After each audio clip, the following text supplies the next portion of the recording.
मेरे प्रिय आत्मन, प्रेम क्या है? जीना और जानना तो आसान है, लेकिन कहना बहुत कठिन है। जैसे कोई मछली से पूछे कि सागर क्या है, तो मछली कह सकती है ये है सागर, ये रहा, चारों तरफ वही है। लेकिन कोई पूछे कि कहो क्या है, बताओ मत, तो बहुत कठिन हो जाएगा मछली को। आदमी के जीवन में भी जो श्रेष्ठ है, सुंदर है और सत्य है, उसे जिया जा सकता, जाना जा सकता, हुआ जा सकता, लेकिन कहना बहुत मुश्किल है। और दुर्घटना और दुर्भाग्य यह है कि जिसमें जिया जाना चाहिए, जिसमें हुआ जाना चाहिए, उसके संबंध में मनुष्य जाति 5-6 हजार वर्ष से केवल बातें कर रही है। प्रेम की बात चल रही है, प्रेम के गीत गाए जा रहे हैं, प्रेम के भजन गाए जा रहे हैं, और प्रेम का मनुष्य के जीवन में कोई स्थान नहीं है। अगर आदमी के भीतर खोजने जाएं तो प्रेम से ज्यादा असत्य शब्द दूसरा नहीं मिलेगा। और जिन लोगों ने प्रेम को असत्य सिद्ध कर दिया है और जिन्होंने प्रेम की समस्त धाराओं को अवरुद्ध कर दिया है, और बड़ा दुर्भाग्य यह है कि लोग समझते हैं वे ही प्रेम के जन्मदाता भी हैं। धर्म प्रेम की बातें करता है, लेकिन आज तक जिस प्रकार का धर्म मनुष्य जाति के ऊपर दुर्भाग्य की भांति छाया हुआ है, उस धर्म ने ही मनुष्य के जीवन से प्रेम के सारे द्वार बंद कर दिए। और न इस संबंध में पूरब और पश्चिम में कोई फर्क है, न हिंदुस्तान में और न अमेरिका में कोई फर्क है। मनुष्य के जीवन में प्रेम की धारा प्रकट ही नहीं हो पाई, और नहीं हो पाई तो हम दोष देते हैं कि मनुष्य ही बुरा है, इसलिए नहीं प्रकट हो पाई। हम दोष देते हैं कि ये मन ही जहर है, इसलिए प्रकट नहीं हो पाई। मन जहर नहीं है, और जो लोग मन को जहर कहते रहे, उन्होंने ही प्रेम को जहरीला कर दिया, प्रेम को प्रकट नहीं होने दिया। मन जहर हो कैसे सकता है? इस जगत में कुछ भी जहर नहीं है। परमात्मा के सारे उपक्रम में कुछ भी विष नहीं है, सब अमृत है। लेकिन आदमी ने सारे अमृत को जहर कर लिया है, और इस जहर करने में शिक्षक, साधु संत और तथाकथित धार्मिक लोगों का सबसे ज्यादा हाथ है। इस बात को थोड़ा समझ लेना जरूरी है, क्योंकि अगर ये बात दिखाई न पड़े तो मनुष्य के जीवन में कभी भी प्रेम भविष्य में भी नहीं हो सकेगा। क्योंकि जिन कारणों से प्रेम नहीं पैदा हो सका है, उन्हीं कारणों को हम प्रेम प्रकट करने के आधार और कारण बना रहे हैं। हालतें ऐसी हैं कि गलत सिद्धांतों को अगर हजारों वर्ष तक दोहराया जाए तो फिर हम ये भूल ही जाते हैं कि सिद्धांत गलत हैं, और दिखाई पड़ने लगता है कि आदमी गलत है, क्योंकि उन सिद्धांतों को पूरा नहीं कर पा रहा है। मैंने सुना है एक सम्राट के महल के नीचे से एक पंखा बेचने वाला गुजरता था और जोर से चिल्ला रहा था कि अनूठे और अद्भुत पंखे मैंने निर्मित किए। ऐसे पंखे कभी भी नहीं बनाए गए, ये पंखे कभी देखे भी नहीं गए हैं। सम्राट ने खिड़की से झांक के देखा कि कौन है जो अनूठे पंखे ले आया। सम्राट के पास सब तरह के पंखे थे, दुनिया के कोने कोने में जो मिल सकते थे। और नीचे देखा, गलियारे में खड़ा हुआ एक आदमी, साधारण 2-2 पैसे के पंखे होंगे, और चिल्ला रहा है कि अनूठे, अद्वितीय। उस आदमी को ऊपर बुलाया और पूछा कि इन पंखों में क्या खूबी है, दाम क्या है इन पंखों के?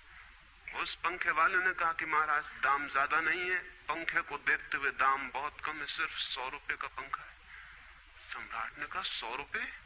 ये 2 पैसे का पंखा जो बाजार में जगह जगह मिलता है, 100 रुपए दाम, क्या है इसकी खूबी?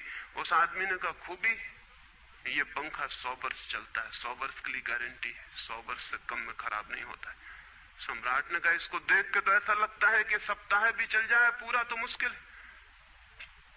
धोखा देने की कोशिश कर रहे हो, सरासर बेईमानी, और वो भी सम्राट के सामने। उस आदमी ने कहा आप मुझे भली भांति जानते हैं, इसी गलिहारे में रोज पंखे बेचता हूं, 100 रुपए दाम है इसके, और अगर 100 वर्ष न चले तो जिम्मेदार मैं हूं, रोज तो नीचे मौजूद होता हूं, और फिर आप सम्राट हैं, आपको धोखा देके जाऊंगा कहां। वो पंखा खरीद लिया गया। सम्राट को विश्वास तो न था, लेकिन आश्चर्य भी था कि यह आदमी सरासर झूठ बोल रहा है, किस बल पर बोल रहा है। पंखा 100 रुपए में खरीद लिया गया और उससे कहा कि 7वें दिन तुम उपस्थित हो जाना। 2-4 दिन में ही पंखे की डंडी बाहर निकल गई, 7वें दिन तो वो बिल्कुल मुर्दा हो गए। लेकिन सम्राट ने सोचा कि शायद पंखे वाला आएगा नहीं, लेकिन ठीक समय पर 7वें दिन वो पंखे वाला हाजिर हो गया। उसने कहा कहो महाराज। उन्होंने कहा कहना नहीं, ये पंखा पड़ा हुआ है टूटा हुआ, ये 7 दिन में ये गति हो गई, तुम कहते 100 वर्ष चलेगा। पागल हो या धोखेबाज क्या हो।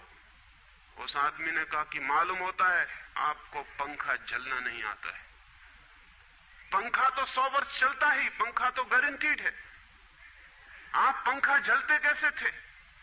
सम्राट ने कहा और भी सुनो, अब मुझे ये भी सीखना पड़ेगा कि पंखा कैसे किया जाता है। उस आदमी ने कहा कृपा करके बताइए कि इस पंखे की गति 7 दिन में ऐसी कैसे बना दी आपने, किस भांति पंखा किया। सम्राट ने पंखा उठा के करके दिखाया कि इस भांति मैंने पंखा किया है। उस आदमी ने कहा समझ गया, भूल, इस तरह पंखा नहीं किया जाता। सम्राट ने कहा और क्या रास्ता है पंखा जलने का। उस आदमी ने कहा पंखा पकड़िए सामने और सिर को हिलाइए, पंखा 100 वर्ष चलेगा, आप समाप्त हो जाएंगे लेकिन पंखा बचेगा। पंखा गलत नहीं है, आपके जलने का ढंग गलत है। यह आदमी पैदा हुआ है 5-6 हजार या 10,000 वर्ष की संस्कृति का, यह आदमी फल है, लेकिन संस्कृति गलत नहीं है, यह आदमी गलत है। आदमी मरता जा रहा है रोज, और संस्कृति की दुहाई चलती चली जाती है कि महान संस्कृति, महान धर्म, महान सब कुछ, और उसका ये फल है, आदमी उसी संस्कृति से गुजरा है और ये परिणाम है उसका। लेकिन नहीं, आदमी गलत है और आदमी को बदलना चाहिए अपने को। और कोई कहने की हिम्मत नहीं उठाता कि कहीं ऐसा तो नहीं है कि 10,000 वर्षों में जो संस्कृति और धर्म आदमी को प्रेम से नहीं भर पाए, वो संस्कृति और धर्म गलत हो। और अगर 10,000 वर्षों में आदमी प्रेम से नहीं भर पाया, तो आगे कोई संभावना है इसी धर्म और इसी संस्कृति के आधार पर कि आदमी कभी प्रेम से भर जाए। 10,000 वर्षों में जो नहीं हो पाया, वो आगे भी 10,000 वर्षों में होने वाला नहीं है, क्योंकि आदमी यही है, कल भी यही होगा। आदमी हमेशा से यही है और हमेशा यही होगा। और संस्कृति और धर्म जिनके हम नारे दिए चले जाते हैं, संतों और महात्माओं की जिनकी दुहाइयां दिए चले जाते हैं, सोचने के लिए हम तैयार नहीं कि कहीं हमारा बुनियादी चिंतन की दिशा ही तो गलत नहीं है। मैं कहना चाहता हूं कि वो गलत है, और गलत सबूत है ये आदमी। और क्या सबूत होता है? एक बीज को हम बोएं और फल जहरीले और कड़वे हों, तो क्या सब सिद्ध होता है? सिद्ध होता है कि वो बीज जहरीला और कड़वा रहा होगा। हालांकि बीज में पता लगाना मुश्किल है कि उससे जो फल पैदा होंगे वो कड़वे पैदा होंगे। बीज में कुछ खोजबीन नहीं की जा सकती। बीज को तोड़ो फोड़ो, कोई पता नहीं चल सकता कि इससे जो फल पैदा होंगे वो कड़वे होंगे। बीज को वो 100 वर्ष लग जाएंगे, वृक्ष होगा, बड़ा होगा, आकाश में फैलेगा, तब फल आएंगे और तब पता चलेगा कि वे कड़वे। 10,000 वर्ष में संस्कृति और धर्म के जो बीज बोए गए हैं, ये आदमी उसका फल है और ये कड़वा है और घृणा से भरा हुआ है।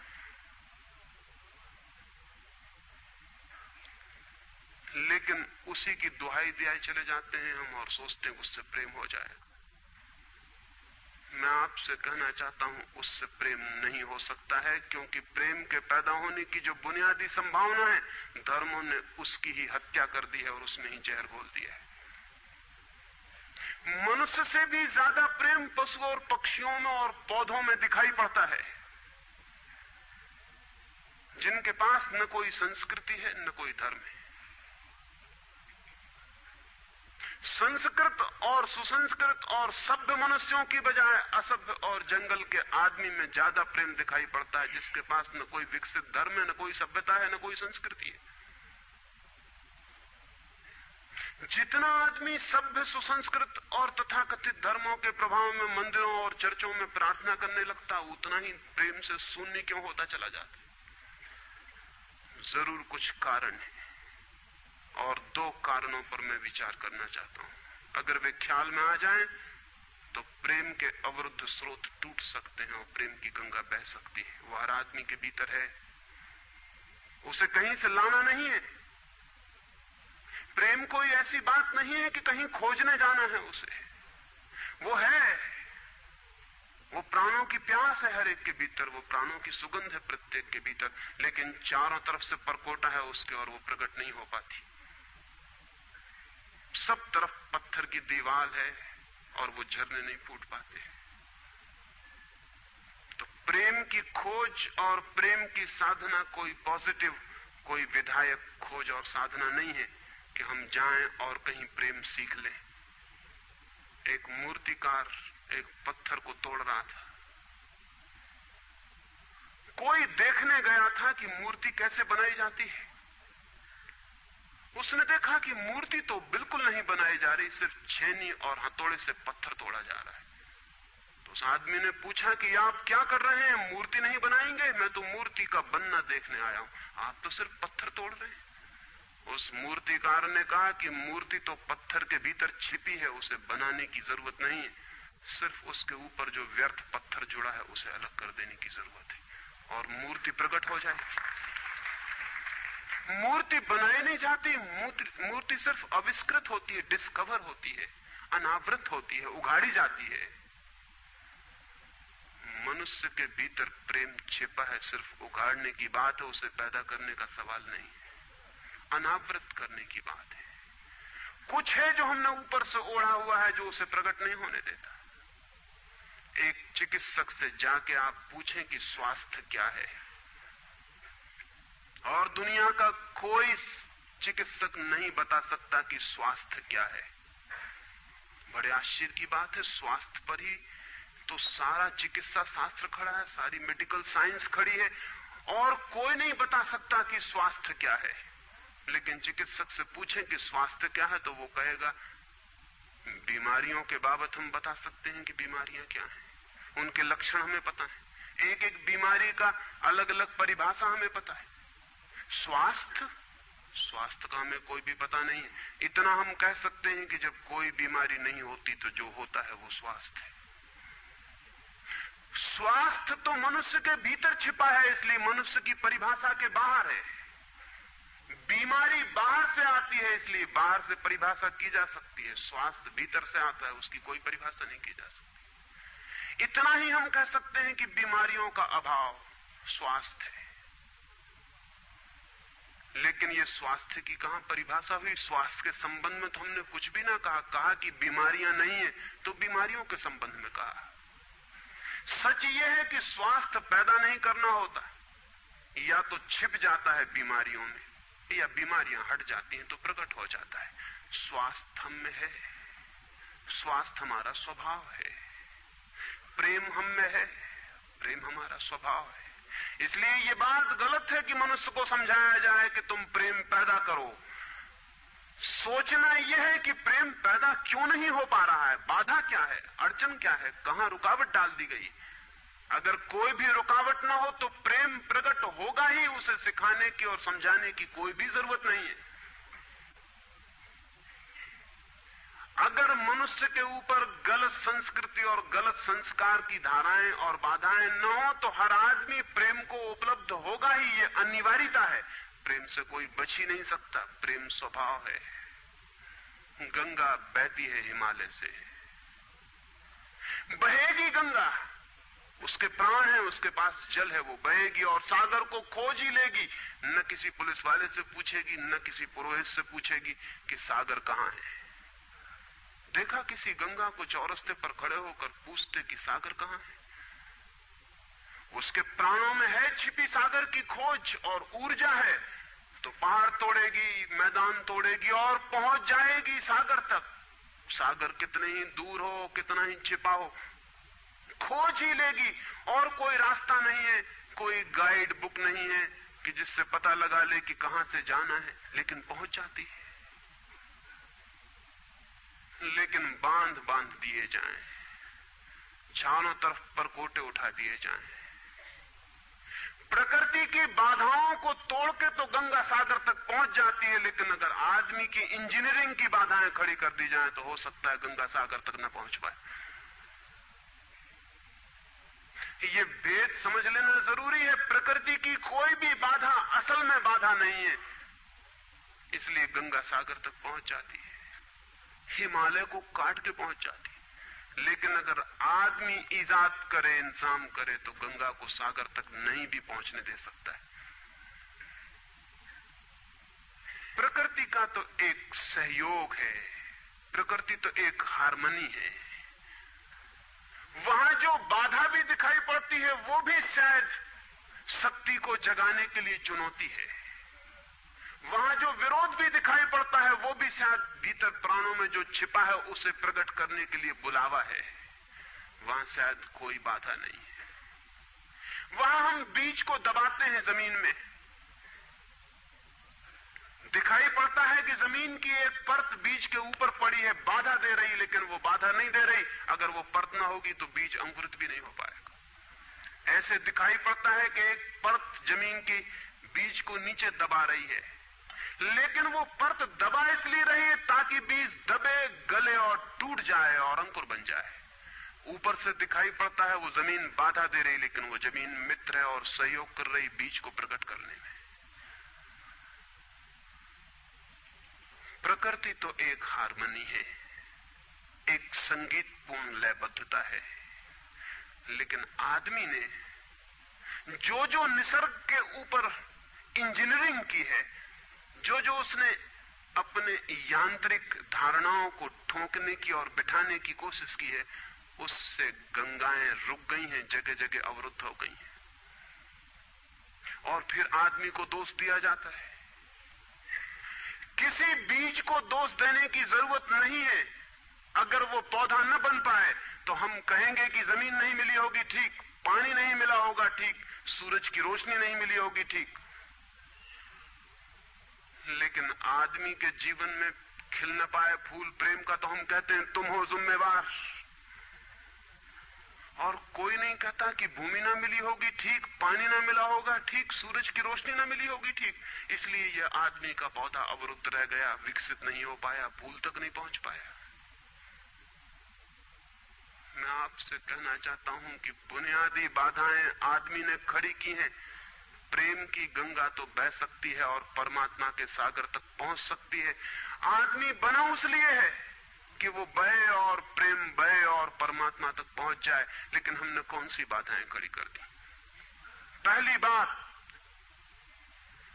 आज तक मनुष्य की सारी संस्कृतियों ने सेक्स का, काम का, वासना का विरोध किया है। इस विरोध ने मनुष्य के भीतर प्रेम के जन्म की संभावना तोड़ दी, नष्ट कर दी। इस निषेध ने, क्योंकि सच्चाई यह है कि प्रेम की सारी यात्रा का प्राथमिक बिंदु काम है, सेक्स है। प्रेम की यात्रा का जन्म गंगोत्री, जहां से गंगा पैदा होगी प्रेम की, वो सेक्स है, वो काम है।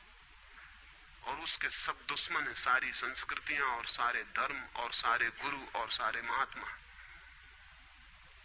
तो गंगोत्री पर ही चोट कर दी, वहीं रोक दिया। पाप है काम, अधम है काम, जहर है काम। और हमने सोचा भी नहीं कि काम की ऊर्जा ही, सेक्स एनर्जी ही अंततः प्रेम में परिवर्तित होती और रूपांतरित होती। प्रेम का जो विकास है वो काम की शक्ति का ही ट्रांसफॉर्मेशन है, वो उसी का रूपांतरण है। एक कोयला पड़ा हो और आपको ख्याल भी नहीं आएगा कि कोयला ही रूपांतरित होकर हीरा बन जाता है। हीरे और कोयले में बुनियादी रूप से कोई भी फर्क नहीं है। हीरे में भी वही तत्व हैं जो कोयले में है, और कोयला हजारों वर्ष की प्रक्रिया से गुजर के हीरा बन जाता है। लेकिन कोयले की कोई कीमत नहीं है। उसे कोई घर में रखता भी है तो ऐसी जगह जहां दिखाई न पड़े, और हीरे को लोग छातियों पर लटका के घूमते हैं कि वो दिखाई पड़े। और हीरा और कोयला एक ही है, लेकिन कोई दिखाई नहीं पड़ता कि इन दोनों के बीच अंतर संबंध है, एक यात्रा है। कोयले की शक्ति ही हीरा बनती है, और अगर आप कोयले के दुश्मन हो गए, जो कि हो जाना बिल्कुल आसान है क्योंकि कोयले में कुछ भी नहीं दिखाई पड़ता, तो हीरे के पैदा होने की संभावना भी समाप्त हो गई, क्योंकि कोयला ही हीरा बन सकता था। सेक्स की शक्ति ही, काम की शक्ति ही प्रेम बनती है, लेकिन उसके विरोध में सारे दुश्मन हैं उसके। अच्छे आदमी उसके दुश्मन हैं, और उसके विरोध ने प्रेम के अंकुर भी नहीं फूटने दिए, और जमीन से प्रथम से पहली सीढ़ी से नष्ट कर दिया भवन को। फिर वो हीरा नहीं बन पाता कोयला, क्योंकि उसके बनने के लिए जो स्वीकृति चाहिए, जो उसका विकास चाहिए, जो उसको रूपांतरित करने की प्रक्रिया चाहिए, उसका सवाल ही नहीं उठता। जिसके हम दुश्मन हो गए, जिसके हम शत्रु हो गए, जिससे हमारी द्वंद्व की स्थिति बन गई और जिससे हम निरंतर लड़ने लगे, अपनी ही शक्ति से आदमी को लड़ा दिया गया है, सेक्स की शक्ति से आदमी को लड़ा दिया गया है। और शिक्षाएं दी जाती हैं कि द्वंद्व छोड़ना चाहिए, कॉन्फ्लिक्ट छोड़नी चाहिए, लड़ना नहीं चाहिए। और सारी शिक्षाएं बुनियाद में सिखा रही हैं कि लड़ो, मन जहर है तो मन से लड़ो, जहर से तो लड़ना पड़ेगा। सेक्स पाप है तो उससे लड़ो। और ऊपर से कहा जा रहा है कि द्वंद्व छोड़ो। जिन शिक्षाओं के आधार पर मनुष्य द्वंद्व से भर रहा है, वही शिक्षाएं दूसरी तरफ कह रही हैं कि द्वंद्व छोड़ो। एक तरफ आदमी को पागल बनाओ और दूसरी तरफ पागल खाने खोलो कि उनका इलाज करना है। एक तरफ कीटाणु फैलाओ बीमारियों के, और फिर अस्पताल खोलो कि बीमारियों का इलाज यहां किया जाता है। एक बात समझ लेनी जरूरी है संबंध में, मनुष्य कभी भी काम से मुक्त नहीं हो सकेगा। काम उसके जीवन का प्राथमिक बिंदु है, उसी से जन्म होता है। परमात्मा ने काम की शक्ति को ही, सेक्स को ही सृष्टि का मूल बिंदु स्वीकार किया है। और परमात्मा जिसे पाप नहीं समझ रहा, महात्मा उसे पाप बता रहे हैं। अगर परमात्मा उसे पाप समझता है तो परमात्मा से बड़ा पापी इस पृथ्वी पर, इस जगत में, इस विश्व में कोई भी नहीं है। फूल खिला हुआ दिखाई पड़ रहा है, कभी सोचा है कि फूल का खिल जाना भी सेक्सुअल एक्ट है? फूल का खिल जाना भी काम की एक घटना है, वासना की एक घटना है। फूल में है क्या उसके खिल जाने में? उसके खिल जाने में कुछ भी नहीं है। वे बिंदु हैं, पराग के, वीरी के कण हैं, जिन्हें तितलियां उड़ा के दूसरे फूलों पे ले जाएंगी और नया जन्म देंगी। एक मोर नाच रहा है और कवि गीत गा रहे हैं, और संत भी देख के प्रसन्न होंगे, लेकिन उन्हें ख्याल नहीं कि नृत्य एक सेक्सुअल एक्ट है। मोर पुकार रहा है अपनी प्रेयसी को या अपने प्रेमी को, वो नृत्य किसी को रिझाने के लिए। पपीहा गीत गा रहा है, कोयल बोल रही है। एक आदमी जवान हो गया है, एक युवती सुंदर होकर विकसित हो गई है। वो सब की सब सेक्सुअल एनर्जी की अभिव्यक्तियां हैं। वो सब का सब काम का ही रूपांतरण है। वो सब का सब काम की ही अभिव्यक्ति, काम की ही अभिव्यंजना है। सारा जीवन, सारी अभिव्यक्ति, सारी फ्लावरिंग काम की है। और उस काम के खिलाफ संस्कृति और धर्म आदमी के मन में जहर डाल रहे हैं, उससे लड़ाने की कोशिश कर रहे हैं। मौलिक शक्ति से मनुष्य को उलझा दिया है लड़ने के लिए, इसलिए मनुष्य दीनहीन, प्रेम से रिक्त और थोथा और नाकुछ हो गया है। काम से लड़ना नहीं है, काम के साथ मैत्री स्थापित करनी है और काम की धारा को और ऊंचाइयों तक ले जाना है। किसी ऋषि ने किसी वधू को 9 वर और वधू को आशीर्वाद देते हुए कहा था कि तेरे 10 पुत्र पैदा हों और अंततः तेरा पति तेरा 11वां पुत्र हो जाए।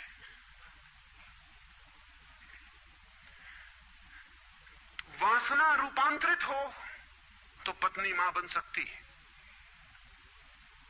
वासना रूपांतरित हो तो काम प्रेम बन सकता है, लेकिन काम ही प्रेम बनता है। काम की ऊर्जा ही प्रेम की ऊर्जा में विकसित होती है, फलित होती है। लेकिन हमने मनुष्य को भर दिया है काम के विरोध में। इसका परिणाम यह हुआ कि प्रेम तो पैदा नहीं हो सका, क्योंकि वो तो आगे का विकास था, काम की स्वीकृति से आता। प्रेम तो विकसित नहीं हुआ और काम के विरोध में खड़े होने के कारण मनुष्य का चित्त ज्यादा से ज्यादा कामुक और सेक्सुअल होता चला गया। हमारे सारे गीत, हमारी सारी कविताएं, हमारे चित्र, हमारी पेंटिंग्स, हमारे मंदिर, हमारी मूर्तियां सब घूम फिर के सेक्स के आसपास केंद्रित हो गई। हमारा मन ही सेक्स के आसपास केंद्रित हो गया। इस जगत में कोई भी पशु मनुष्य की भांति सेक्सुअल नहीं है। मनुष्य 24 घंटे सेक्सुअल हो गया। उठते बैठते सोते जागते सेक्स ही सब कुछ हो गया। उसके प्राण में एक घाव हो गया, विरोध के कारण, दुश्मनी के कारण, शत्रुता के कारण। जो जीवन का मूल था उससे मुक्त तो हुआ नहीं जा सकता था, लेकिन उससे लड़ने की चेष्टा में सारा जीवन रुग्ण जरूर हो सकता था, वो रुग्ण हो गया है। और ये जो मनुष्य जाति इतनी ज्यादा कामुक दिखाई पड़ रही है, इसके पीछे तथाकथित धर्मों और संस्कृति का बुनियादी हाथ है। इसके पीछे बुरे लोगों का नहीं, सज्जनों और संतों का हाथ है। और जब तक मनुष्य जाति सज्जनों और संतों के इस अनाचार से मुक्त नहीं होती, तब तक प्रेम के विकास की कोई संभावना नहीं। मुझे एक घटना याद आती है। एक फकीर अपने घर से निकला था, किसी मित्र के पास मिलने जा रहा है। निकला है कि घोड़े पर उसका चढ़ा हुआ एक बचपन का दोस्त घर आके सामने खड़ा हो गया। उसने कहा कि दोस्त तुम घर पे रुको, वर्षों से प्रतीक्षा करता था कि तुम आओगे तो बैठेंगे और बात करेंगे, और दुर्भाग्य कि मुझे किसी मित्र से मिलने जाना है, मैं वचन दे चुका हूं तो मैं वहां जाऊंगा, घंटे भर में जल्दी से जल्दी लौट आऊंगा, तब तक तुम विश्राम करो। उसके मित्र ने कहा कि मुझे तो चैन नहीं है, अच्छा होगा कि मैं तुम्हारे साथ ही चला चलूं। लेकिन उसने कहा कि मेरे कपड़े सब गंदे हो गए धूल से रास्ते की, अगर तुम्हारे पास कुछ अच्छा कपड़ा हो तो मुझे दे दो, तो मैं डाल लूं और साथ हो जाऊं। निश्चित था उस फकीर के पास किसी सम्राट ने उसे एक बहुमूल्य कोट, एक पगड़ी और धोती भेंट की थी। उसने संभाल के रखी थी, कभी जरूरत पड़ेगी तो पहनूंगा। वो जरूरत नहीं आई थी, निकाल के ले आया खुशी में। मित्र ने जब पहन ली तब उसे थोड़ी ईर्ष्या पैदा हुई। मित्र ने पहन के तो मित्र सम्राट मालूम होने लगा। बहुमूल्य कोट था, पगड़ी थी, धोती थी, शानदार जूते थे, और उसके सामने वो फकीर बिल्कुल ही नौकर चाकर दीनहीन दिखाई पड़ने लगा। उसने सोचा है तो बड़ा मुश्किल हुआ है, तो बड़ा गलत हुआ। जिनके घर में ले जाऊंगा ध्यान इस पर जाएगा, मुझ पर किसी का भी ध्यान जाएगा नहीं। अपने ही कपड़े, और आज अपने ही कपड़ों के कारण मैं दीनहीन हो जाऊंगा। लेकिन बार बार मन को समझाया कि मैं फकीर हूं, आत्मा परमात्मा की बात करने वाला, क्या रखा है कोट में पगड़ी में, छोड़ो, पहने रहने तो कितना फर्क पड़ता है।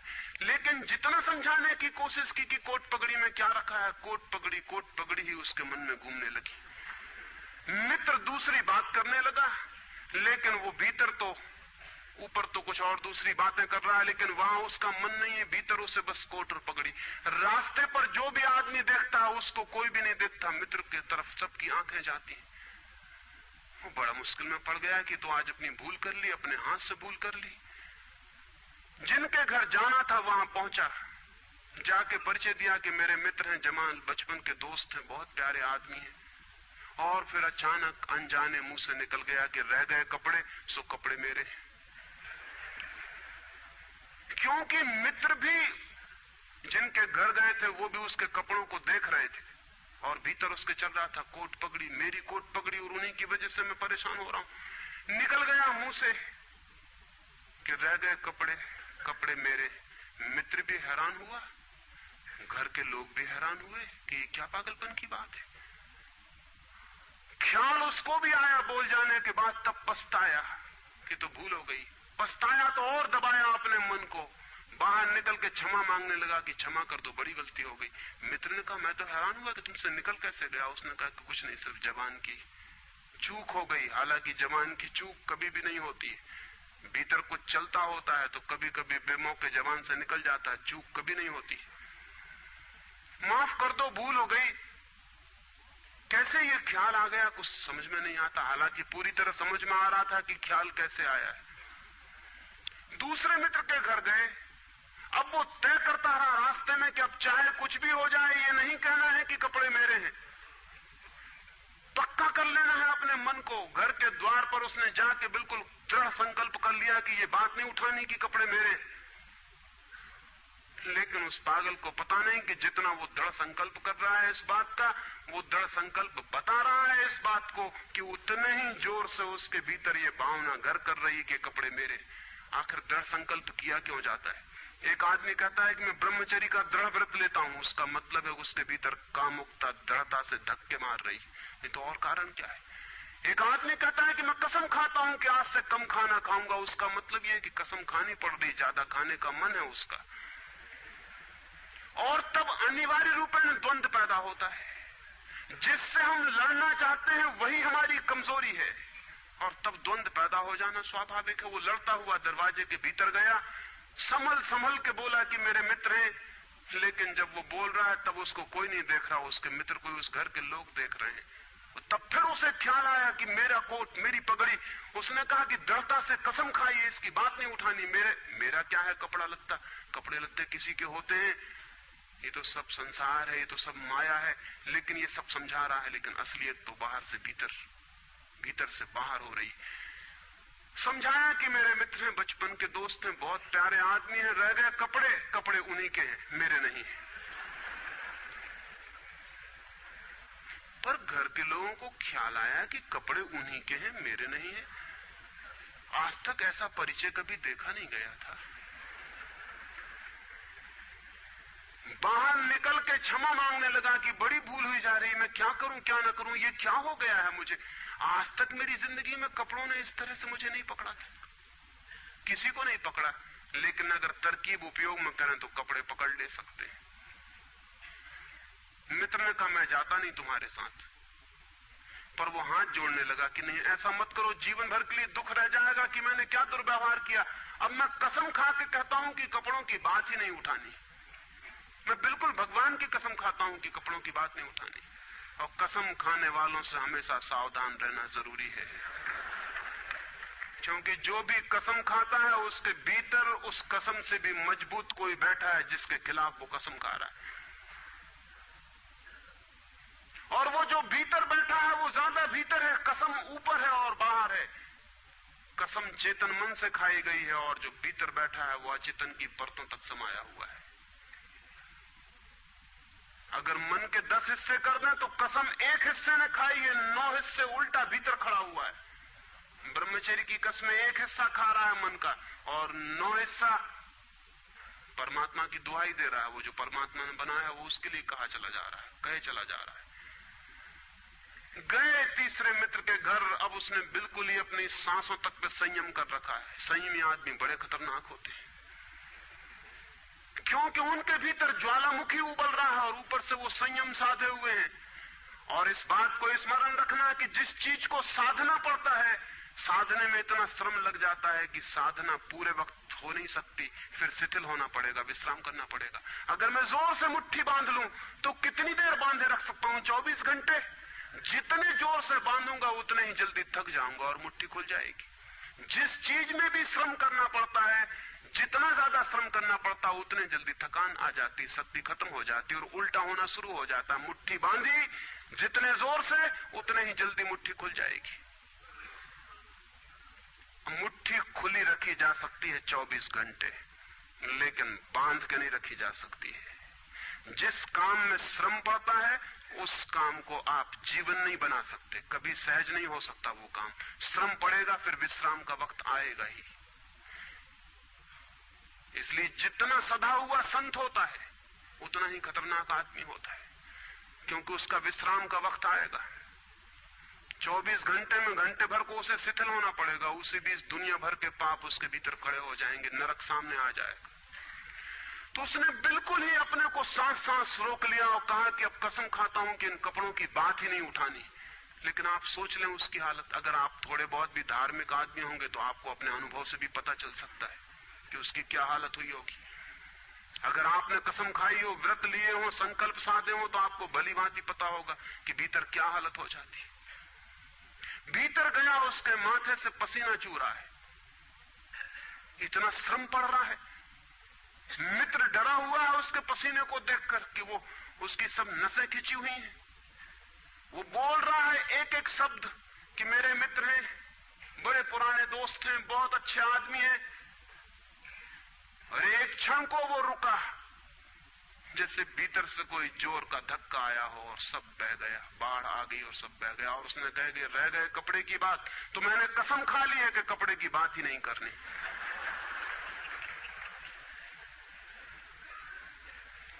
ये जो इस आदमी के साथ हुआ वो पूरी मनुष्य जाति के साथ सेक्स के संबंध में हो गया है। सेक्स को ऑब्सेशन बना दिया, सेक्स को रोग बना दिया, घाव बना दिया और सब विषाक्त कर दिया, सब विषाक्त कर दिया।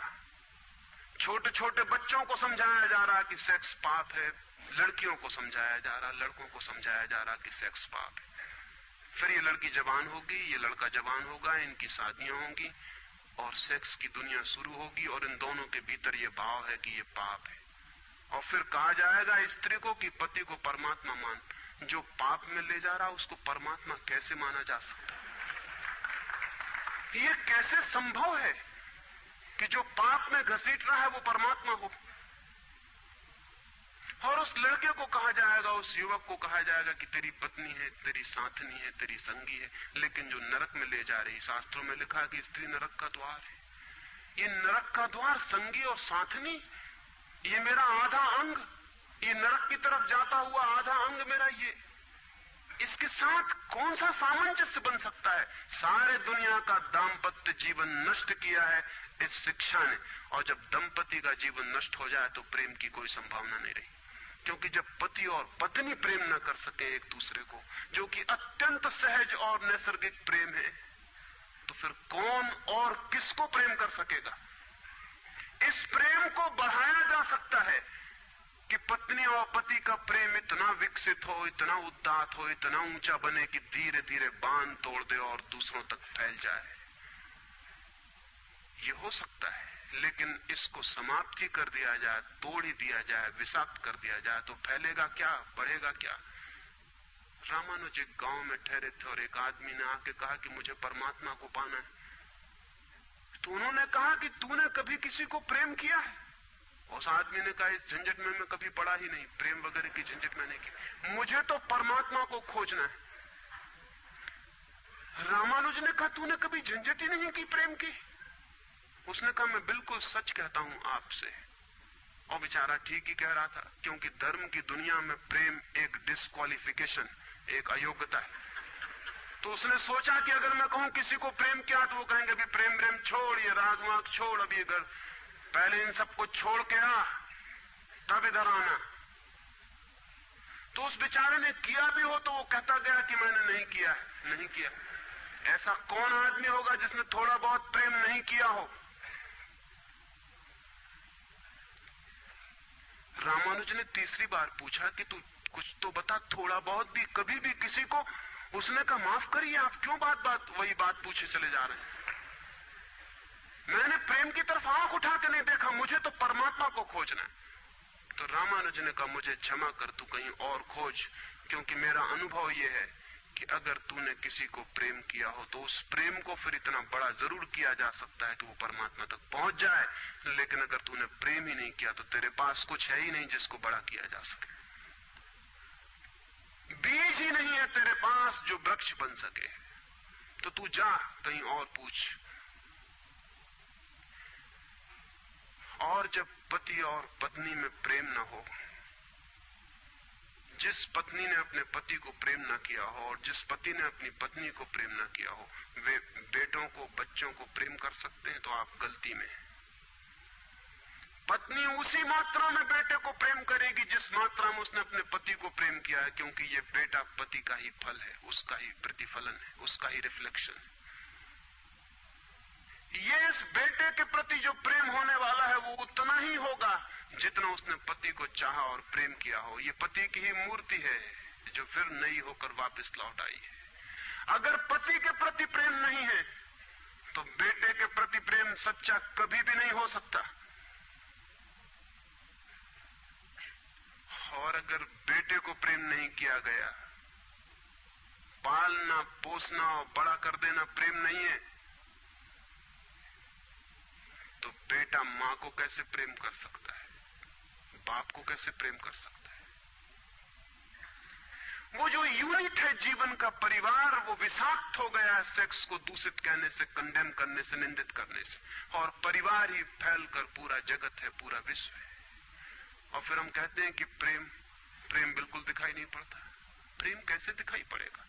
हालांकि हर आदमी कहता है कि मैं प्रेम करता हूं, मां कहती है, पत्नी कहती है, बाप कहता है, भाई कहता है, बहन कहती है, मित्र कहते हैं कि हम प्रेम करते हैं। सारी दुनिया में हर आदमी कहता है कि हम प्रेम करते हैं, और दुनिया में इकट्ठा देखो तो प्रेम कहीं दिखाई ही नहीं पड़ता। इतने लोग अगर प्रेम करते हैं तो दुनिया में तो प्रेम की वर्षा हो जानी चाहिए थी, प्रेम के फूल ही फूल खिल जाने चाहिए थे, प्रेम के दिए ही दिए जल जाते, घर घर प्रेम का दिया होता तो दुनिया में इकट्ठी इतनी रोशनी होती प्रेम की। लेकिन वहां तो घृणा की रोशनी दिखाई पड़ती है, क्रोध की रोशनी दिखाई पड़ती है, युद्धों की रोशनी दिखाई पड़ती है, प्रेम का तो कोई पता नहीं चलता। झूठी है ये बात, और ये झूठ जब तक हम मानते चले जाएंगे तब तक सत्य की दिशा में खोज भी नहीं हो सकती। कोई किसी को प्रेम नहीं कर रहा है, और जब तक काम के निसर्ग को परिपूर्ण आत्मा से स्वीकृति नहीं मिलती तब तक कोई किसी को प्रेम कर भी नहीं सकता है। मैं आपसे कहना चाहता हूं कि काम दिव्य है, डिवाइन है। सेक्स की शक्ति परमात्मा की शक्ति है, ईश्वर की शक्ति है। इसीलिए तो उससे ऊर्जा पैदा होती है और नया जीवन विकसित होता है। वही तो सबसे रहस्यपूर्ण शक्ति है, वही तो सबसे ज्यादा मिस्टीरियस फोर्स है। उससे दुश्मनी छोड़ दें। अगर आप चाहते हैं कि कभी आपके जीवन में प्रेम की वर्षा हो जाए, उससे दुश्मनी छोड़ दें, उसे आनंद से स्वीकार करें, उसकी पवित्रता को स्वीकार करें, उसकी धन्यता को स्वीकार करें, और खोजें उसमें और गहरे, तो आप हैरान हो जाएंगे।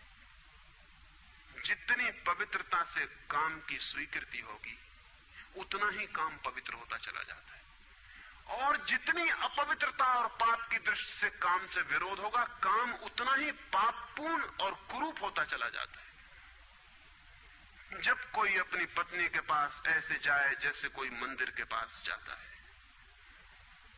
जब कोई पत्नी अपने पति के पास ऐसे जाए जैसे सच में कोई परमात्मा के पास जाता है, क्योंकि जब दो प्रेमी काम से निकट आते हैं, जब वे संभोग से गुजरते हैं, तब सच में ही वे परमात्मा के मंदिर के निकट से गुजर रहे हैं। वहीं परमात्मा काम कर रहा है उनकी उस निकटता में, वहीं परमात्मा की सृजन शक्ति काम कर रही है।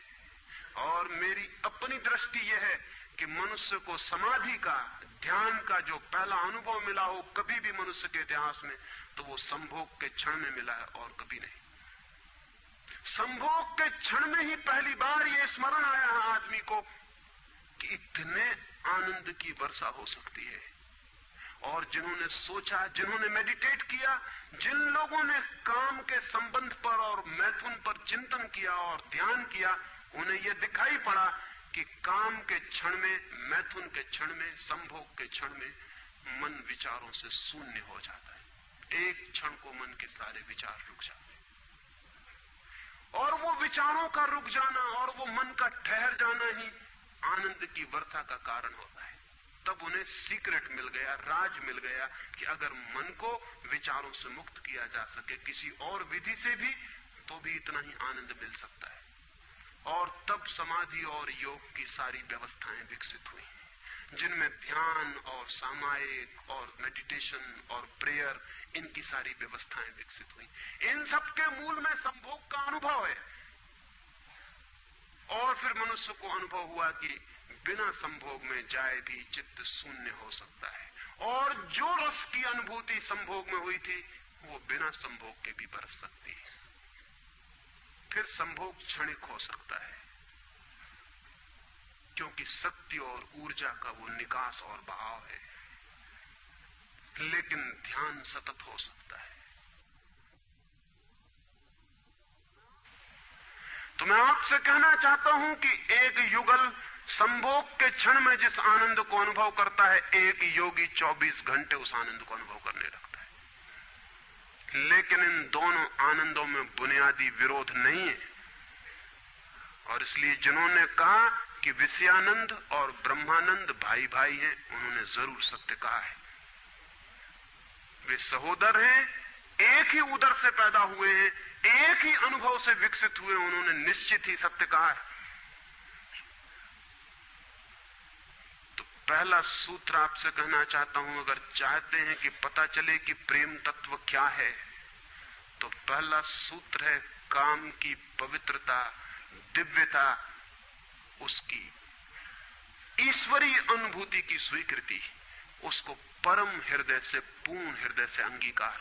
और आप हैरान हो जाएंगे, जितने परिपूर्ण हृदय से काम की स्वीकृति होगी, उतने ही आप काम से मुक्त होते चले जाएंगे। जितना अस्वीकार होता है, उतने ही हम बंधते हैं, जैसा वो फकीर कपड़ों से बंध गया। जितना स्वीकार होता है, उतने हम मुक्त होते हैं। अगर परिपूर्ण स्वीकार है, टोटल एक्सेप्टेबिलिटी है जीवन का जो निसर्ग है उसकी, तो आप पाएंगे कि वो परिपूर्ण स्वीकृति को मैं आस्तिकता कहता हूं। वही आस्तिकता व्यक्ति को मुक्त करती है। नास्तिक में उनको कहता हूं जो जीवन के निसर्ग का अस्वीकार करते हैं, निषेध करते हैं। ये बुरा है, ये पाप है, ये विष है, ये छोड़ो, ये छोड़ो, ये छोड़ो। जो छोड़ने की बातें कर रहे हैं वे ही नास्तिक हैं। जीवन जैसा है उसे स्वीकार करो और जियो उसकी परिपूर्णता में। वही परिपूर्णता रोज रोज सीढ़ियां सीढ़ियां ऊपर उठाती जाती, वही स्वीकृति मनुष्य को ऊपर ले जाती। और एक दिन उसके दर्शन होते हैं जिसका काम में पता भी नहीं चलता था। काम अगर कोयला था तो एक दिन हीरा भी प्रकट होता है प्रेम का। तो पहला सूत्र यह है। दूसरा सूत्र आपसे कहना चाहता हूं, और वो दूसरा सूत्र भी संस्कृति ने और आज तक की सभ्यता ने और धर्मों ने हमारे भीतर मजबूत किया है। दूसरा सूत्र भी स्मरणीय है, क्योंकि पहला सूत्र तो काम की ऊर्जा को प्रेम बना देगा, और दूसरा सूत्र द्वार की तरह रोके हुए है उस ऊर्जा को बहने से, वो बह नहीं पाएगी। वो दूसरा सूत्र है मनुष्य का ये भाव कि मैं हूं, ईगो, उसका अहंकार कि मैं हूं। बुरे लोग तो कहते ही हैं कि मैं हूं, अच्छे लोग और जोर से कहते हैं कि मैं हूं, और मुझे स्वर्ग जाना है और मोक्ष जाना है और मुझे ये करना है और मुझे वो करना है। लेकिन वो मैं खड़ा हुआ है वहां भीतर। और जिस आदमी का मैं जितना मजबूत है, उतना ही उस आदमी की सामर्थ्य दूसरे से संयुक्त हो जाने की कम हो जाती, क्योंकि मैं एक दीवार है, एक घोषणा है कि मैं हूं। मैं की घोषणा कह देती है तुम हो, मैं हूं, दोनों के बीच फासला है। फिर मैं कितना ही प्रेम करूं और आपको अपनी छाती से लगा लूं, लेकिन फिर भी हम दो हैं। छातियां कितनी ही निकट आ जाएं, फिर भी बीच में फासला है। मैं हूं, तुम हो। इसलिए निकटतम अनुभव भी निकट नहीं ला पाते। शरीर पास बैठ जाते हैं, आदमी दूर दूर बने रह जाते हैं। जब तक भीतर मैं बैठा हुआ है, तब तक दूसरे का भाव नष्ट नहीं होता। शास्त्र ने कहीं एक अद्भुत वचन कहा है कि दी अदर इज हेल, वो जो दूसरा है वही नरक है। लेकिन शास्त्र ने ये नहीं कहा कि why the other is other, वो दूसरा क्यों है। वो दूसरा इसलिए है कि मैं हूं, और जब तक मैं हूं तब तक दुनिया में हर चीज दूसरी है, अन्य है, भिन्न है। और जब तक भिन्नता है तब तक प्रेम का अनुभव नहीं हो सकता। प्रेम है एकात्म का अनुभव। प्रेम है इस बात का अनुभव कि गिर गई दीवार और दो ऊर्जाएं मिल गई और संयुक्त हो गई। प्रेम है इस बात का अनुभव कि एक व्यक्ति और दूसरे व्यक्ति की सारी दीवारें गिर गईं और प्राण संयुक्त हुए, मिले और एक हो गए। जब यही अनुभव एक व्यक्ति और समस्त के बीच फलित होता है तो उस अनुभव को मैं कहता हूं परमात्मा, और जब दो व्यक्तियों के बीच फलित होता है तो उसे मैं कहता हूं प्रेम। अगर मेरे और किसी दूसरे व्यक्ति के बीच ये अनुभव फलित हो जाए कि हमारी दीवारें गिर जाएं, हम किसी भीतर के तल पर एक हो जाएं, एक संगीत, एक धारा, एक प्राण, तो ये अनुभव है प्रेम। और अगर ऐसा ही अनुभव मेरे और समस्त के बीच घटित हो जाए कि मैं विलीन हो जाऊं और सब और मैं एक हो जाऊं, तो ये अनुभव है परमात्मा। इसलिए मैं कहता हूं प्रेम है सीढ़ी और परमात्मा है उस यात्रा की अंतिम मंजिल। ये कैसे संभव है कि दूसरा मिट जाए? जब तक मैं न मिटूं तब तक दूसरा कैसे मिट सकता है? वो दूसरा पैदा किया है मेरे मैं की प्रतिध्वनि ने। जितने जोर से मैं चिल्लाता हूं कि मैं, उतने ही जोर से वो दूसरा पैदा हो जाता है। वो दूसरी प्रतिध्वनि है, उस तरफ इको हो रही मेरे मैं की। और ये अहंकार, ये ईगो द्वार पर दीवार बन के खड़ी है। और मैं है क्या? कभी सोचा आपने कि ये मैं है क्या? आपका हाथ है मैं, आपका पैर है, आपका मस्तिष्क है, आपका हृदय है, क्या है आपका मैं? अगर आप एक क्षण भी शांत हो के भीतर खोजने जाएंगे कि कहां है मैं, कौन सी चीज है मैं, तो आप एकदम हैरान रह जाएंगे। भीतर कोई मैं खोजे से मिलने को नहीं। जितना गहरा खोजेंगे उतना ही पाएंगे भीतर एक सन्नाटा और शून्य है। वहां कोई आई नहीं, वहां कोई मैं नहीं, वहां कोई ईगो नहीं। एक भिक्षु नागसेन को एक सम्राट मिलिंद ने निमंत्रण दिया था कि तुम आओ दरबार में। तो जो राजदूत गया था निमंत्रण देने, उसने नागसेन को कहा कि भिक्षु नागसेन, आपको बुलाया है सम्राट मिलिंद ने, मैं निमंत्रण देने आया हूं। तो नागसेन कहने लगा मैं चलूंगा जरूर, लेकिन एक बात विनय कर दूं, पहले ही कह दूं कि भिक्षु नागसेन जैसा कोई है नहीं। ये केवल एक नाम है, काम चलाऊ नाम है। आप कहते हैं तो मैं चलूंगा जरूर, लेकिन ऐसा कोई आदमी कहीं है नहीं। राजदूत ने जाके सम्राट को कह दिया कि बड़ा अजीब आदमी है वो कहने लगा कि मैं चलूंगा जरूर, लेकिन ध्यान रहे कि भिक्षु नागसेन जैसा कहीं कोई है नहीं, ये केवल एक काम चलाऊ नाम है। सम्राट ने कहा अजीब सी बात है, जब वो कहता है मैं चलूंगा, आएगा वो आया भी रथ पर बैठकर। सम्राट ने द्वार पर स्वागत किया और कहा भिक्षु नागसेन हम स्वागत करते हैं आपका। वो हंसने लगा, उसने कहा कि स्वागत स्वीकार करता हूं, लेकिन स्मरण रहे भिक्षु नागसेन जैसा कोई है नहीं। सम्राट कहने लगा बड़ी पहेली की बातें करते हैं आप। अगर आप नहीं हैं तो कौन है? कौन आया है यहां? कौन स्वीकार कर रहा है स्वागत? कौन दे रहा है उत्तर? नागसेन मुड़ा और उसने कहा कि देखते हैं सम्राट मिलिंद, ये रथ खड़ा है जिस पर मैं आया। सम्राट ने कहा ये रथ है। तो भिक्षु नागसेन पूछने लगा, घोड़ों को निकाल के अलग कर लिया जाए। घोड़े अलग कर लिए गए और उसने पूछा सम्राट से, ये घोड़े रथ हैं? सम्राट ने कहा घोड़े कैसे रथ हो सकते हैं? घोड़े अलग कर दिए गए। सामने के डंडे जिनसे घोड़े बंधे थे खिंचवा लिए गया। उसने पूछा कि ये रथ हैं? सिर्फ दो डंडे कैसे रथ हो सकते हैं? डंडे अलग कर दिए गए। चाक निकलवा लिए और कहा ये रथ है। सम्राट ने कहा ये चाक है, ये रथ नहीं है। और एक एक अंग रथ का निकलता चला गया और एक एक अंग पर सम्राट को कहना पड़ा कि नहीं ये रथ नहीं है। फिर आखिर पीछे शून्य बच गया, वहां कुछ भी न बचा। भिक्षु नागसेन पूछने लगा रथ कहां है अब? रथ कहां है अब? और जितनी चीजें मैंने निकाली तुमने कहा ये भी रथ नहीं, ये भी रथ नहीं, ये भी रथ नहीं, अब रथ कहां है? तो सम्राट चौंक के खड़ा रह गया। रथ पीछे बचा भी नहीं था और जो चीजें निकल गई थी उनमें कोई रथ था भी नहीं। तो वो भिक्षु कहने लगा समझे आप, रथ एक जोड़ था। रथ कुछ चीजों का संग्रह मात्र था। रथ का अपना होना नहीं है कोई, ईगो नहीं है कोई। रथ एक जोड़ है। आप खोजे कहां है आपका मैं, और आप पाएंगे कि अनंत शक्तियों के एक जोड़ है, मैं कहीं भी नहीं है। और एक एक अंग आप सोचते चले जाएं तो एक एक अंग समाप्त होता चला जाता है। फिर पीछे शून्य रह जाता है। उसी शून्य से प्रेम का जन्म होता है, क्योंकि वो शून्य आप नहीं है, वो शून्य परमात्मा है। एक गांव में एक आदमी ने मछलियों की एक दुकान खोली थी, बड़ी दुकान थी। उस गांव में पहली दुकान थी, तो उसने एक बहुत खूबसूरत तख्ती बनवाई और उस पर लिखाया फ्रेश फिश सोल्ड हियर, यहां ताजी मछलियां बेची जाती। पहले दिन दुकान खुली और एक आदमी आया और कहने लगा फ्रेश फिश सोल्ड हियर, ताजी मछलियां, कहीं बासी मछलियां भी बेची जाती हैं? ताजी लिखने की क्या जरूरत?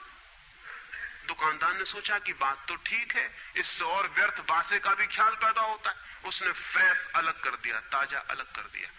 तख्ती रह गई फिश सोल्ड हियर, मछलियां बेची जाती हैं, मछलियां यहां बेची जाती। दूसरे दिन एक बूढ़ी औरत आई और उसने कहा कि मछलियां यहां बेची जाती हैं, सोल्ड हियर, कहीं और कहीं भी बेचते हो? उस आदमी ने कहा ये हियर बिल्कुल फिजूल है। उसने तख्ती पर एक शब्द और अलग कर दिया, रह गया फिश सोल्ड। तीसरे दिन एक आदमी आया, वो कहने लगा फिश सोल्ड, मछलियां बेची जाती हैं, मुफ्त भी देते हो क्या? आदमी ने कहा ये सोल्ड भी बेकार। उस सोल्ड को भी अलग कर दिया। अब रह गई वहां तख्ती फिश। एक बुढ़ा आया और कहने लगा फिश, अंधे को भी मील भर दूर से बांस मिल जाती है, ये तख्ती काहे के लिए लटकाई हुई है यहां? फिश भी चली गई, खाली तख्ती रह गई वहां। और एक आदमी आया और उसने कहा ये तख्ती किस लिए लगाई है, इससे दुकान पे आड़ पड़ती। वो तख्ती भी चली गई, वहां कुछ भी नहीं रह गया। इलिमिनेशन होता गया, एक एक चीज हटती चली गई, पीछे जो शेष रह गया शून्य। उस शून्य से प्रेम का जन्म होता है, क्योंकि उस शून्य में दूसरे के शून्य से मिलने की क्षमता है। सिर्फ शून्य ही शून्य से मिल सकता है और कोई नहीं। दो शून्य मिल सकते हैं, दो व्यक्ति नहीं, दो इंडिविजुअल नहीं मिल सकते, दो वैक्यूम, दो एम्प्टीनेस मिल सकते हैं, क्योंकि बाधा आप कोई भी नहीं, शून्य की कोई दीवार नहीं होती और हर चीज की दीवार होती है। तो दूसरी बात स्मरणीय है, व्यक्ति जब मिटता है नहीं रह जाता, पाता है कि हूं ही नहीं, जो है वो मैं नहीं हूं, जो है वो सब है। तब द्वार गिरता है, दीवार टूटती है और तब वो गंगा बहती है जो भीतर छिपी है और तैयार है। वो शून्य की प्रतीक्षा कर रही कि कोई शून्य हो जाए तो उससे बह उठूं। हम एक कुआं खोदते हैं, पानी भीतर है, पानी कहीं से लाना नहीं होता, लेकिन बीच में मिट्टी पत्थर पड़े हैं, उनको निकाल के बाहर कर देते हैं। करते क्या है हम? करते हैं हम एक शून्य बनाते हैं, एक खाली जगह बनाते हैं, एक एम्प्टीनेस बनाते हैं। कुआं खोदने का मतलब है खाली जगह बनाना, ताकि खाली जगह में जो भीतर छिपा हुआ पानी है वो प्रकट होने के लिए जगह पा जाए, स्पेस पा जाए। वो भीतर है, उसको जगह चाहिए प्रकट होने को, जगह नहीं मिल रही, भरा हुआ है कुआं मिट्टी पत्थर से। मिट्टी पत्थर हमने अलग कर दिए, वो पानी उबल के बाहर आ गया। आदमी के भीतर प्रेम भरा हुआ है, स्पेस चाहिए, जगह चाहिए जहां वो प्रकट हो जाए। और हम भरे हुए हैं अपने मैं से। हर आदमी चिल्लाया चला जा रहा है मैं, और स्मरण रखें जब तक आपकी आत्मा चिल्लाती है मैं, तब तक आप मिट्टी पत्थर से भरे हुए कुएं हैं। आपके कुएं में प्रेम के झरने नहीं फूटेंगे, नहीं फूट सकते। मैंने सुना है एक बहुत पुराना वृक्ष था, आकाश में सम्राट की तरह उसके हाथ फैले हुए थे। उस पर फूल आते थे तो दूर दूर से पक्षी सुगंध लेने आते हैं, उस पर फल लगते थे तो तितलियां उड़ती। उसकी छाया, उसके फैले हाथ, हवाओं में उसका वो खड़ा रूप आकाश में बड़ा सुंदर था। एक छोटा बच्चा उसकी छाया में रोज खेलने आता था। उस बड़े वृक्ष को उस छोटे बच्चे से प्रेम हो गया। बड़ों को छोटों से प्रेम हो सकता है अगर बड़ों को पता ना हो कि हम बड़े हैं। वृक्ष को कोई पता नहीं था कि मैं बड़ा हूं, ये पता सिर्फ आदमी को होता है, इसलिए उसका प्रेम हो गया। अहंकार हमेशा अपने से बड़ों को प्रेम करने की कोशिश करता है। अहंकार हमेशा अपने से बड़ों से संबंध जोड़ता है। प्रेम के लिए कोई बड़ा छोटा नहीं, जो आ जाए उसी से संबंध जुड़ जाता है। वो एक छोटा सा बच्चा खेलता आता था उस वृक्ष के पास, उस वृक्ष का उससे प्रेम हो गया, लेकिन वृक्ष की शाखाएं ऊपर थी, बच्चा छोटा था, तो वृक्ष अपनी शाखाएं उसके लिए नीचे झुका था ताकि वो फल तोड़ सके, फूल तोड़ सके। प्रेम हमेशा झुकने को राजी है, अहंकार कभी भी झुकने को राजी नहीं। अहंकार के पास जाएंगे तो अहंकार के हाथ और ऊपर उठ जाएंगे ताकि आप उन्हें छू न सके, क्योंकि जिसे छू लिया जाए वो छोटा आदमी है, जिसे न छुआ जा सके, दूर सिंहासन पर दिल्ली में हो, वो आदमी बड़ा आदमी है। वो वृक्ष के शाखाएं नीचे झुकाती जब वो बच्चा खेलता हुआ आता, और जब बच्चा उसके फूल तोड़ लेता तो वृक्ष बहुत खुश होता, उसके प्राण आनंद से भर जाते। प्रेम जब भी कुछ दे पाता है तब खुश हो जाता है, अहंकार जब भी कुछ ले पाता है तभी खुश होता है।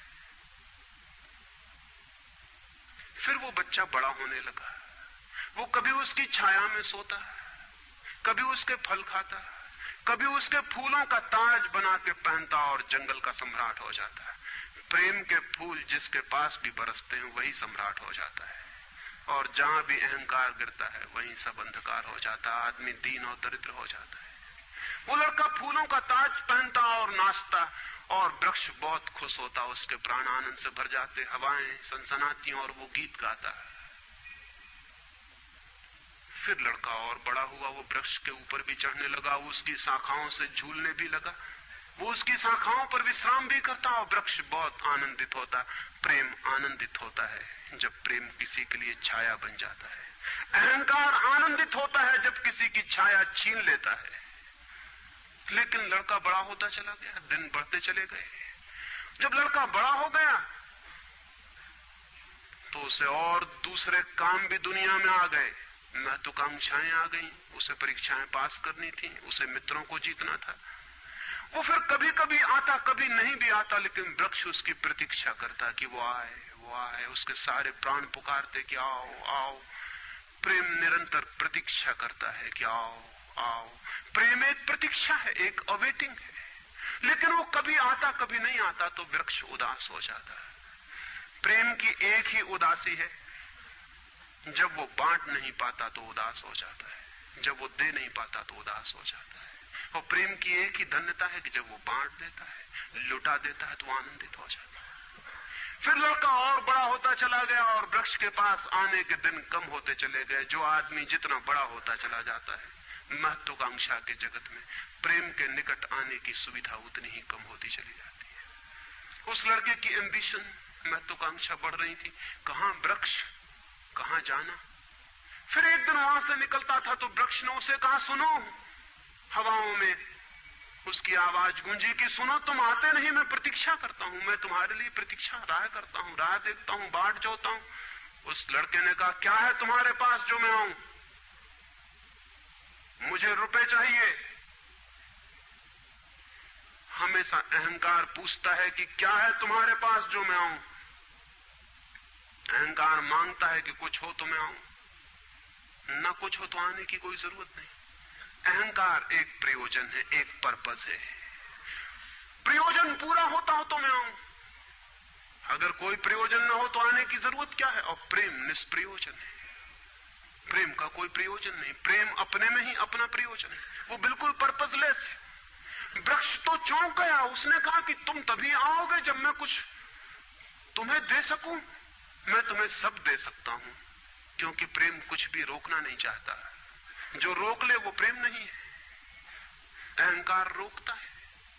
प्रेम तो बेशर्त दे देता, लेकिन रुपए मेरे पास नहीं है। ये रुपए तो सिर्फ आदमी की इजाद है, वृक्षों ने ये बीमारी नहीं पाली है। उस वृक्ष ने कहा, इसलिए तो हम इतने आनंदित होते हैं, इतने फूल खिलते हैं, इतने फल लगते हैं, इतनी बड़ी छाया होती है, हम इतना नाचते हैं आकाश में, हम इतने गीत गाते हैं, पक्षी हम पर आते हैं और संगीत का कलरव करते हैं, क्योंकि हमारे पास रुपए नहीं है। जिस दिन हमारे पास भी रुपए हो जाएंगे, हम भी आदमी जैसे दीनहीन मंदिरों में बैठ के सुनेंगे कि शांति कैसे पाई जाए, प्रेम कैसा पाया जाए। नहीं नहीं, हमारे पास रुपए नहीं है। तो उसने कहा फिर मैं क्या हूं तुम्हारे पास? जहां रुपए हैं मुझे वहां जाना पड़ेगा, मुझे रुपयों की जरूरत है। अहंकार रुपया मांगता है क्योंकि रुपया शक्ति है, अहंकार शक्ति मांगता है। उस वृक्ष ने बहुत सोचा, फिर उसे ख्याल आया तो तुम एक काम करो, मेरे सारे फलों को तोड़ के ले जाओ और बेच दो तो शायद रुपए मिल जाए। और उस लड़के को भी ख्याल आया, वो चढ़ा और उसने सारे फल तोड़ डाले, कच्चे भी गिरा डाले, शाखाएं भी टूटी, पत्ते भी टूटे, लेकिन वृक्ष बहुत खुश हुआ, बहुत आनंदित हुआ।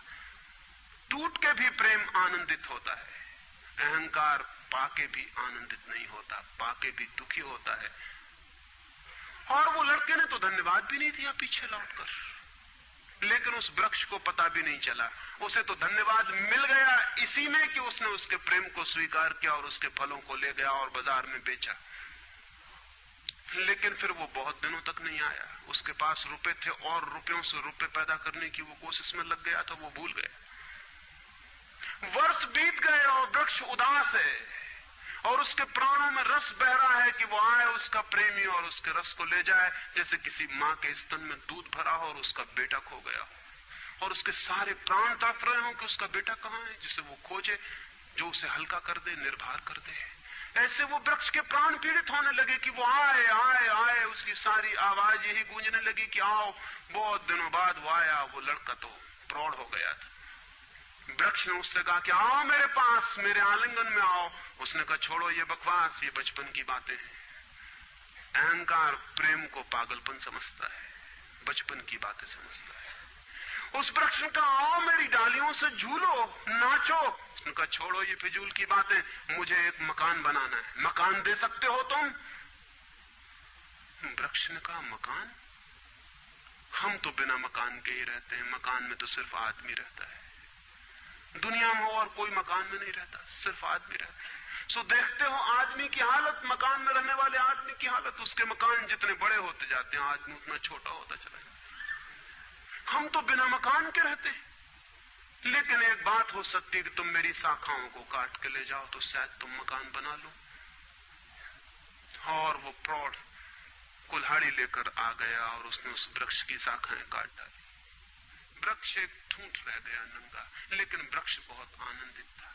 प्रेम सदा आनंदित है, चाहे उसके अंग भी कट जाएं, लेकिन कोई ले जाए, कोई ले जाए, कोई बांट ले, कोई सम्मिलित हो जाए, साझीदार हो जाए। और उस लड़के ने तो पीछे लौट के भी नहीं देखा, उसने मकान बना लिया। और वक्त गुजरता गया, वो ठूंठ रहा देखता, वो चिल्लाना चाहता, लेकिन अब उसके पास पत्ते भी नहीं थे, शाखाएं भी नहीं थी, हवाएं आती और वो बोल भी ना पाता, बुला भी ना पाता। लेकिन उसके प्राणों में तो एक ही गूंज थी कि आओ आओ। और बहुत दिन बीत गए, तब वो बूढ़ा आदमी हो गया था, वो बच्चा, वो निकल रहा था पास से, वृक्ष के पास आके खड़ा हो गया। तो वृक्ष ने पूछा क्या कर सकता हूं और मैं तुम्हारे लिए, तुम बहुत दिनों बाद आए। उसने कहा तुम क्या कर सकोगे? मुझे दूर देश जाना है धन कमाने के लिए, मुझे एक नाव की जरूरत है। तो उसने कहा तुम मुझे और काट लो तो मेरे इस पीड़ से नाव बन जाएगी और मैं बहुत धन्य होऊंगा कि मैं तुम्हारी नाव बन सकूं, तुम्हें दूर देश ले जा सकूं। लेकिन तुम जल्दी लौट आना और सकुशल लौट आना, मैं तुम्हारी प्रतीक्षा करूंगा। और उसने आरे से उस वृक्ष को काट डाला। तब वो एक छोटा सा ठूंठ रह गया और वो दूर यात्रा पर निकल गया। और वो ठूंठ भी प्रतीक्षा करता रहा कि वो आए आए, लेकिन अब उसके पास कुछ भी नहीं देने को। शायद वो नहीं आएगा, क्योंकि अहंकार वहीं आता है जहां कुछ पाने को है। अहंकार वहां नहीं जाता जहां कुछ पाने को नहीं। मैं उस ठूंठ के पास एक रात मेहमान हुआ था, तो वो ठूंठ मुझसे बोला कि वो मेरा मित्र अब तक नहीं आया और मुझे बड़ी पीड़ा होती, कहीं नाव डूब ना गई हो, कहीं वो भटक ना गया हो, कहीं किसी दूसरे किनारे पर विदेश में कहीं भूल ना गया हो, कहीं वो डूब ना गया हो, कहीं वो समाप्त ना हो गया हो। एक खबर मुझे भर कोई ला दे, अब मैं मरने के करीब हूं, एक खबर भर आ जाए कि वो सकुशल है, फिर कोई बात नहीं, फिर सब ठीक है। अब तो मेरे पास देने को कुछ भी नहीं है, इसलिए बुलाऊं भी तो शायद वो नहीं आएगा, क्योंकि वो लेने की ही भाषा समझता है। अहंकार लेने की भाषा समझता है, प्रेम देने की भाषा है। इससे ज्यादा और कुछ मैं नहीं कहूंगा। जीवन एक ऐसा वृक्ष बन जाए और उस वृक्ष की शाखाएं अनंत तक फैल जाएं, सब उसकी छाया में हो और सब तक उसकी बाह फैल जाए, तो पता चल सकता है कि प्रेम क्या है। प्रेम का कोई शास्त्र नहीं है, न कोई परिभाषा है, न प्रेम का कोई सिद्धांत है। तो मैं बहुत हैरानी में था कि क्या कहूंगा आपसे कि प्रेम क्या है, तो बताना मुश्किल है। आके बैठ सकता हूं, अगर मेरी आंखों में दिखाई पड़ जाए तो दिखाई पड़ सकता है, अगर मेरे हाथों में दिखाई पड़ जाए तो दिखाई पड़ सकता है। मैं कह सकता हूं यह है प्रेम, लेकिन प्रेम क्या है?